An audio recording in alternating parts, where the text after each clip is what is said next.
Welcome to the Growing Food and Feeding People podcast. Whether you're a backyard gardener, a market gardener, or a small-scale farmer just starting out or a seasoned grower, this show is for you. Join us as we share tips and tricks, tactics and hacks to growing food for yourself, your family, and your community, as well as sharing stories here from the field and other growers and farmers making a difference in their local food webs. My name is Cody, and I will be your host, so let's get growing. All right, episode 7, season 1 of the Growing Food and Feeding People podcast. The show is produced by Simply and Easy Media, and this episode is brought to you by Simplistic Farms, bringing fresh local produce to West Michigan, one family at a time. All right, so the big question of the day is, should you start a CSA your first year farming or market gardening? Now, I feel there's probably at least 3 boxes that you should be able to check before you say yes. But before we get into that, let me ask you a question. What did the baby corn say to the mama corn? Where's popcorn? All right, there you go. There's my one for the week. So let's jump right into this week's segment of This Week on the Farm. Our harvest list is getting a lot shorter. We're pretty much done. Just finishing up. We still got a few carrots in the ground that we're pulling this week, some kale, few potatoes and some green onions, and then we'll pretty much be done harvesting, I think, after this week is over. Now, we're definitely still on the firewood train. We did take a few days off because, like I said in the last episode, the firearm deer season was going to start this week Monday, and it did. And it went off with a bang, you might say. Actually, opening day worked out pretty good for me. I was fortunate enough to harvest a pretty nice 9-point with a split brow tine, nice mature buck that I'd actually seen during bow season at about 5 yards. So I was real happy when he walked out. But unfortunately, I had to sit there for about 11 hours before he walked out. That's kind of my tradition on opening day is I'll go out obviously an hour better before daylight, and then I'll sit till dark if I haven't got anything. So I had been sitting all day.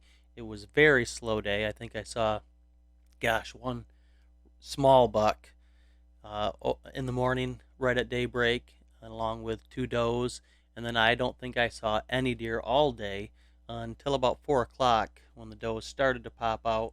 I did see a couple more small bucks, and then at 5:15, the doe in the field clued me into this buck standing in the fence row. So I was able to make a good shot at about 200 yards and put some more meat in the freezer. So opening day for me turned out really good. Very excited for that. My buck tags are filled for the year, and it looks like I'll be taking Casey out on Saturday. So far, so good. The hunting season's been real good to us. We've been very blessed, to say the least, to be able to fill our freezer and give some away as well. That's what it's all about. Keeping traditions, time with friends and family, and filling the freezer and feeding people. It's always a good time. And honestly, for me, when I can just go out, sit in nature, whether it's in my box blind or hanging out of a tree, that's really when I'm in my happy place. Gives me time to clear the mind a little bit after a long growing season. Just a nice way to wind out the year and head into the holiday seasons. So, in speaking of the end of the season, also this week, we are starting our season review. We're going through the steps that we covered in episode 6 of the Growing Food and Feeding People podcast, and we are looking at what worked and what didn't for our crops, for our infrastructure, for our sales and marketing. We are definitely setting new goals and kind of looking at the roadmap going forward for the farm. So we're definitely putting in the time needed for that. I do believe that is a pretty critical step in the process. So, all right, so let's jump right into today's main topic. Should you start a CSA your first year farming or market gardening? Well, my initial response is going to be, it depends.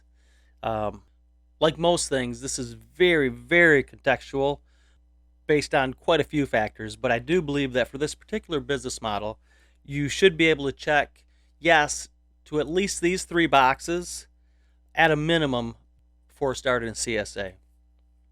But before we talk about those boxes, I think we should discuss what is a CSA and why you might want to go this route if you're not familiar with it already.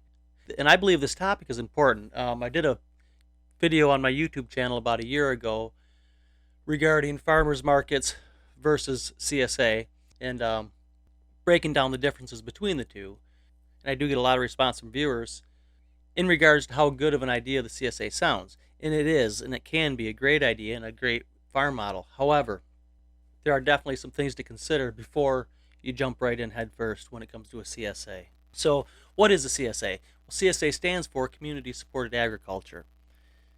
And traditionally, it's basically a prepaid subscription or membership to your farm where they get basically a share or a box of veggies every week for a set amount of weeks. Say, when we run our CSA, it's a 15-week CSA throughout the summer.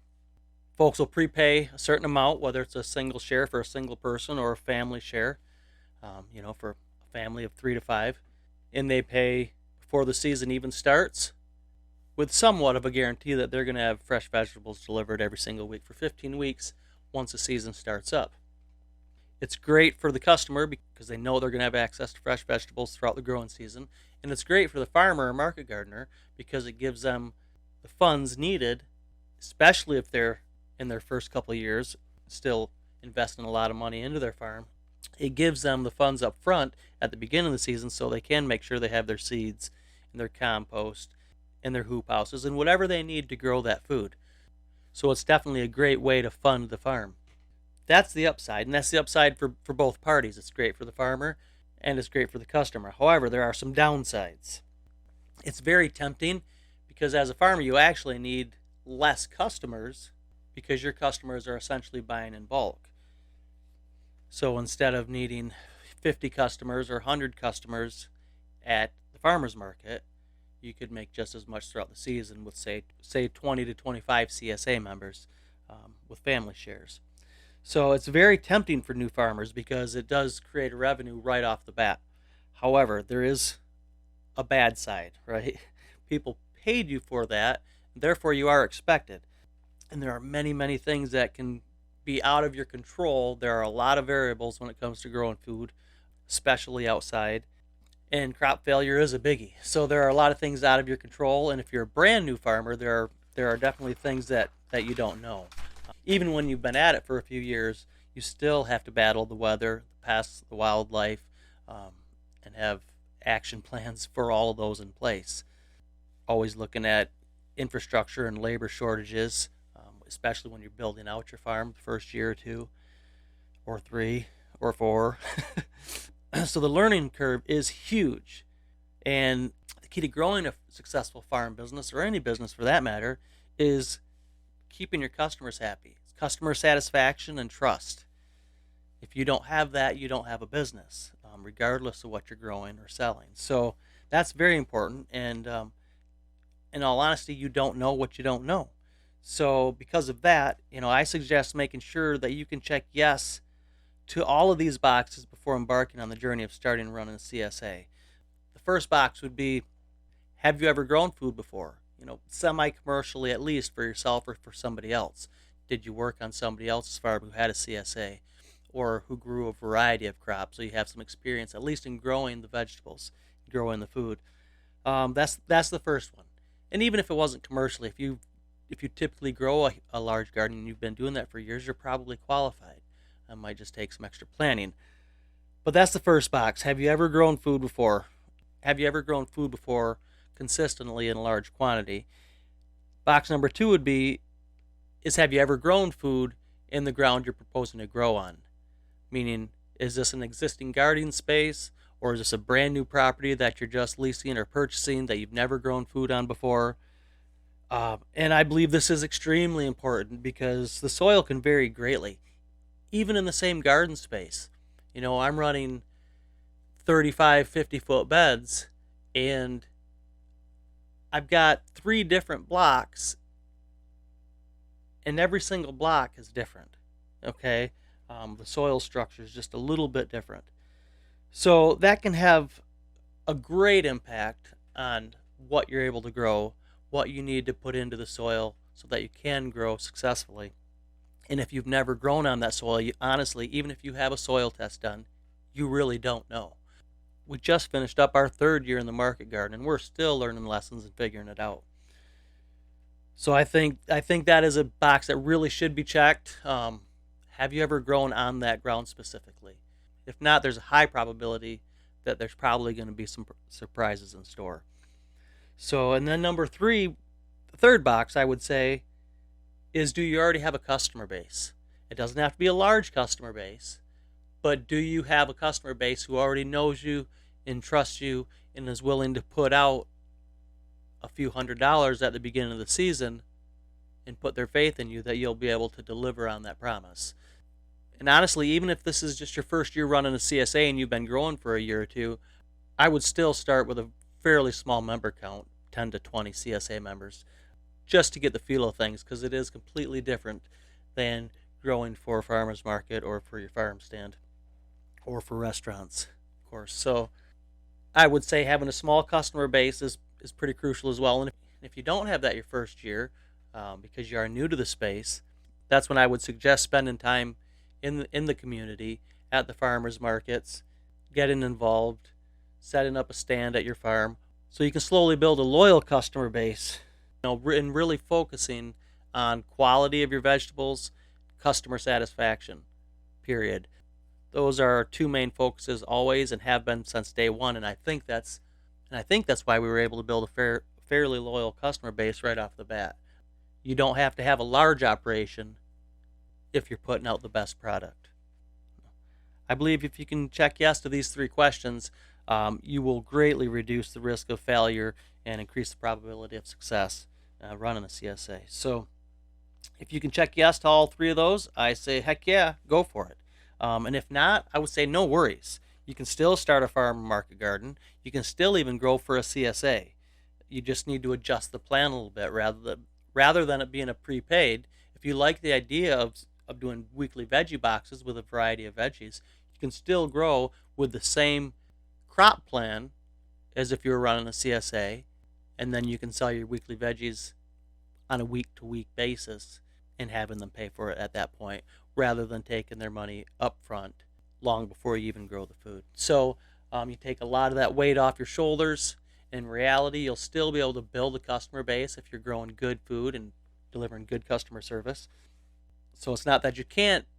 I think you just need to adjust the model a little bit to a week-to-week rather than a prepaid at the beginning of the season. I would also still definitely implement other sales outlets. If it's your first year, definitely focus on quality and customer service, but get out there, get involved. Like I said, hit the farmers markets, meet some new customers, meet the other farmers in your area. There's definitely opportunity networking with other farmers as well. So that's what I would say if somebody were to ask me, should you start a CSA your first year? And it's a depends kind of answer. So, yeah!